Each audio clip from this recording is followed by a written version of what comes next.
Esse é o terceiro episódio da série Entenda a Fé Cristã, baseado no livro de Wayne Grudem. Hoje nós vamos falar a respeito da Trindade. Quando nós olhamos para as Escrituras, nós vamos ver Deus Pai, Deus Filho e o Espírito Santo, que também é chamado de Deus. Três pessoas distintas. O termo Trindade, na verdade, não é um termo bíblico, nós não os encontramos na Bíblia. É um termo teológico para explicar essa realidade de três em um. Nós vemos em Gênesis Deus criando todas as coisas, Deus criando o homem e dizendo: façamos o homem a nossa imagem e semelhança, no plural, se referindo então a Jesus e ao Espírito Santo. Nós vemos o Espírito Santo presente ali na criação, pairando sobre a face das águas. E lá no Novo Testamento, Paulo se refere a respeito da presença e da importância de Jesus na própria criação. Nós vemos também Jesus, quando foi batizado, ouvindo a voz do Pai, dizendo: este é o meu Filho em quem eu tenho prazer, mas também ele vê o Espírito Santo descendo em forma corpórea, o Espírito Santo, então o Pai, o Filho e o Espírito Santo envolvidos ali no começo do ministério de Jesus. E o próprio Jesus, quando enviou os seus discípulos, o que ele disse foi: vão e batizem em nome do Pai, do Filho e do Espírito Santo. Os três são diferentes, mas ao mesmo tempo iguais. Iguais no sentido de que Jesus é Deus, o Espírito Santo é Deus também. Os três são uma só pessoa, apesar das suas particularidades. Em Colossenses, o que Paulo diz é que em Jesus habita toda a divindade. Em 1 Coríntios, ele diz que o Espírito Santo nos leva a conhecer o Pai. O Espírito de Deus, é assim que ele é chamado. Em Romanos 3, o que Paulo diz é que Deus é um só. Difícil entender isso? Muito difícil. Na verdade, talvez impossível para nós entendermos o que isso quer dizer ou como explicar isso.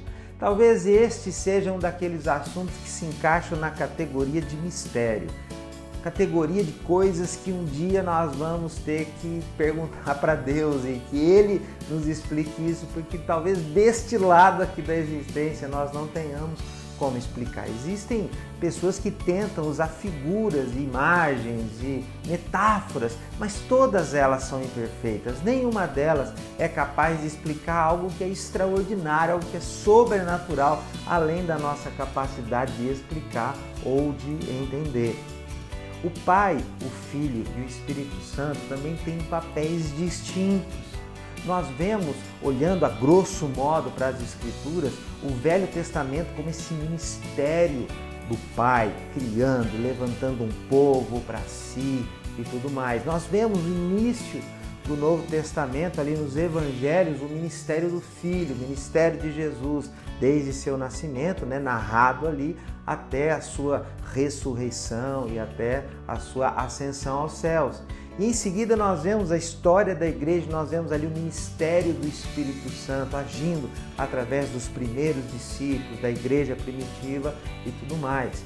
Nós vemos que Deus teve um papel capital ali na criação.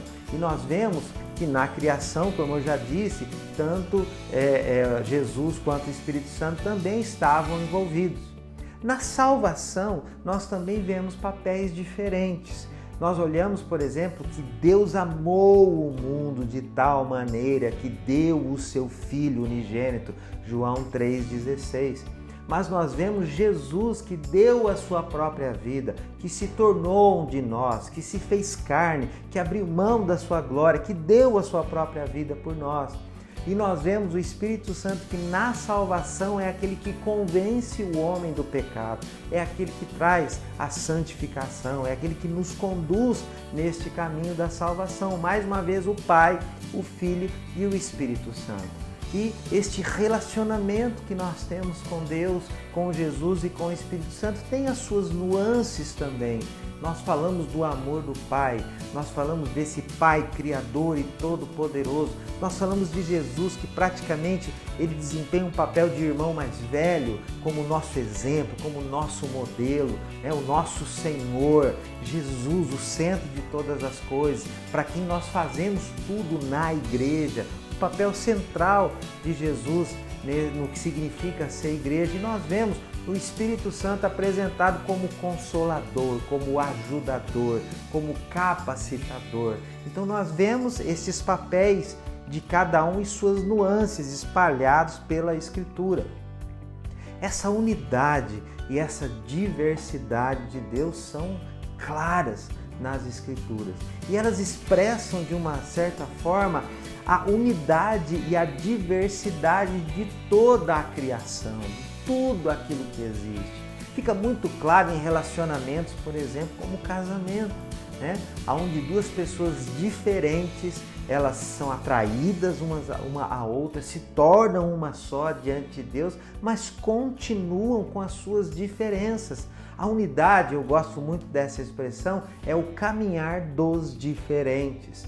Nós vemos também essa unidade e diversidade na igreja. A igreja, ela é uma só, a igreja desde o início, a igreja dos tempos, a igreja de hoje, a igreja local, representada por pessoas diversas, com diferentes dons. Paulo compara a igreja a um corpo, mas ao mesmo tempo ela é uma só, a igreja de Deus. Unidade e diversidade juntos. E que o Senhor nos leve a conhecer mais, a entender mais quem Ele é. Que nós possamos ser uma manifestação dessa unidade e dessa diversidade. E que nós prossigamos em conhecer a Deus, em conhecer a Jesus, em conhecer o Espírito Santo.